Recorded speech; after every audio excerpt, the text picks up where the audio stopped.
Você já deve ter percebido que nós estamos mergulhados no caos. Os últimos acontecimentos dão conta disso. Em um momento nós temos o presidente da República que inadvertidamente dá declarações atabalhoadas e que faz com que a maior empresa do país, inclusive estatal, perca 32 bilhões de dólares na bolsa. Por outro lado, agora, aqueles que a gente imaginava que fossem mais comedidos estão resolvendo enfiar o pé na jaca. Para entender mais ou menos quando alguém fala para você por que nós estamos no caos, o que é o caos, a gente precisa buscar a etimologia da palavra e principalmente o contexto histórico, aquilo que foi descrito, por exemplo, na mitologia grega. A mitologia grega fala que o caos era o deus primordial, era o pai de todos os deuses, de onde se originou, por exemplo, Gaia e Urano, que eram os pais de Zeus, por exemplo. Mas quais são as características do caos e por que as pessoas remetem esse quadro de confusão ao caos? O caos era uma entidade que era escura, disforme, infinita, não tinha profundidade nem largura. Então imagina que você caísse de algum lugar no caos. Você apenas ia cair, cair e cair. Porque era um ambiente que não tinha fundo, que não tinha largura e que era no breu total. Então quando nós fazemos alusão de que o nosso quadro político é caótico, é porque nós estamos mergulhados na mais completa incerteza. O ministro do Supremo Tribunal Federal, Dias Toffoli, que para a gente também contextualizar, entender quem é esse sujeito, ele foi advogado do PT, ele foi advogado-geral na gestão do Lula e foi, acho que a sua maior credencial, advogado de Zé Disseu, o duplamente condenado por corrupção e que está prestes a voltar novamente ao cárcere, não sei por que ainda não voltou. Pois bem, o Dias Toffoli deu materialidade àquela frase famosíssima do Romero Jucá, em que ele propõe a Renan Calheiros, Edson Lobão e o Sérgio Machado, por exemplo, que era preciso estancar a sangria. E de que sangria Romero Jucá estava falando? Das investigações, desse clima que se abateu sobre os políticos, aí sim, de completa insegurança, onde a população começa a cobrar deles, e aí o Romero Jucá propunha isso. De lá para cá, mesmo com o governo Temer, ainda no governo Dilma, com Eduardo Cunha ainda na presidência da Câmara, nunca havia conseguido dar materialidade a esse desejo. Para nossa surpresa, o presidente do Supremo Tribunal Federal, Dias Toffoli, resolveu tomar para si essa função. Enquanto no Senado Federal, o senador Alessandro, da Paraíba, ele propõe uma CPI da Lava Toga e o presidente do Senado faz o possível para evitar, o Dias Toffoli toma o protagonismo disso e resolve colocar travas naqueles que são os maiores incentivadores dessa mudança estrutural que o país está passando, que é exatamente a imprensa. A imprensa atacada pelo Bolsonaro, pelos filhos do Bolsonaro, pelo Olavo de Carvalho e tantos outros, como eu fiz um vídeo anterior aqui, dizendo exatamente isso, que parece que quando chegam lá, eles esquecem de tudo e passam a atacar a imprensa porque fazem comentários desfavoráveis assim. Pois bem, o presidente, na segunda-feira, dia 15, resolveu mandar tirar uma matéria do site antagonista e da revista digital Cruzoé que faziam menção ao seu nome. A reportagem não trazia nenhum elemento probatório, mas falava de uma frase em que o Marcelo Odebrecht falava do amigo do pai dele, que viria a ser o Toffoli.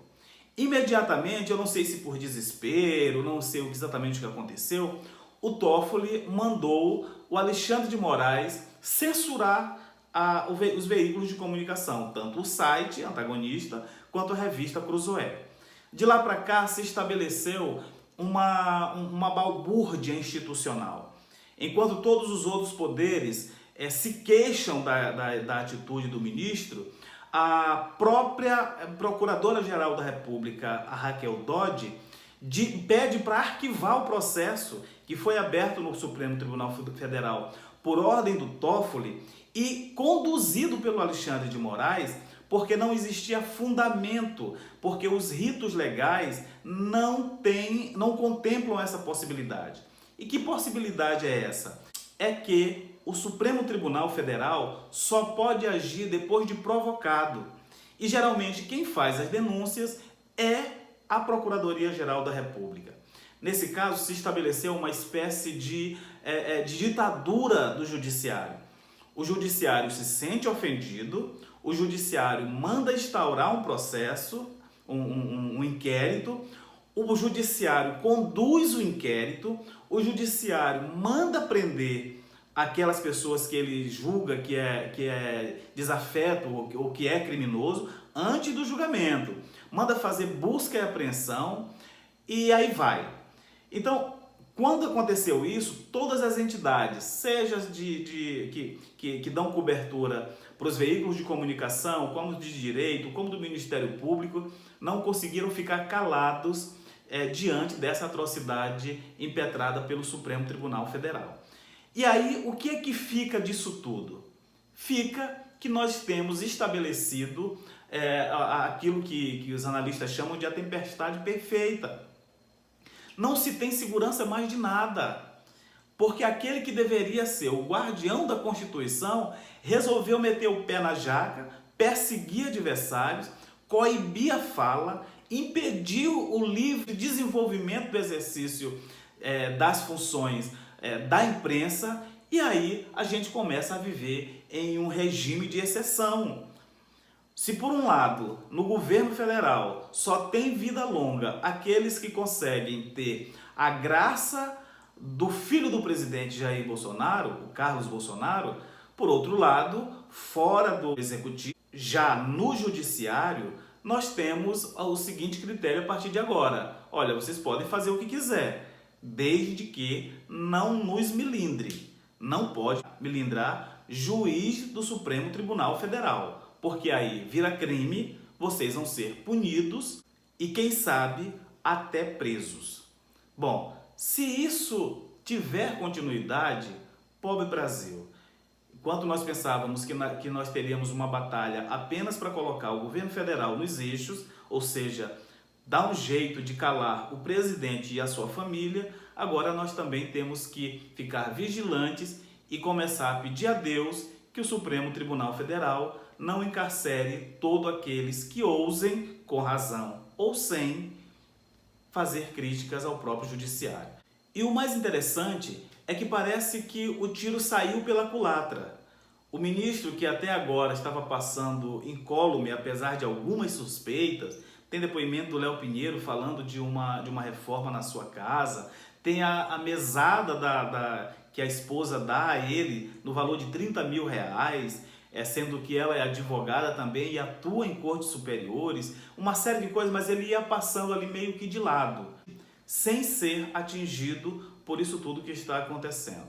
Agora não será mais assim. O ministro terá a vida esquadrinhada a partir de agora por uma imprensa que naturalmente vai tentar descobrir o porquê desse ataque, perpetrado pelo Supremo Tribunal Federal à sociedade.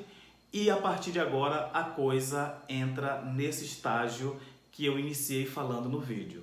Um estado caótico que não sabemos quando começa e nem aonde termina, em quais serão as consequências e o que pode ainda nos esperar. Espero que nada disso se confirme, que a República se coloque no eixo e apenas faça o seu dever institucional e constitucional, as coisas voltem para a normalidade, porque nós, cidadãos, precisamos ter tranquilidade para trabalhar e tocar as nossas vidas. Afinal de contas, nós pagamos salário de R$39 mil para ministro do Supremo Tribunal Federal, não é para ele fazer autodefesa ou usar a instituição para se proteger, e sim para proteger o cidadão que lhe banca o salário, inclusive todos os privilégios. Então, espero que algum átimo de lucidez ainda tenha ali na corte e que as coisas possam caminhar bem para o bem de todos. Ok? Gente, era isso que eu queria falar hoje. É um assunto que está aí movimentando muito a internet, as redes sociais, mas é uma coisa de extrema importância, não é trivial o que está acontecendo. Mais uma vez, vamos ficar vigilantes e vamos torcer também para que as coisas terminem bem para todos. Valeu? Gente, grande abraço, fiquem com Deus e até a próxima.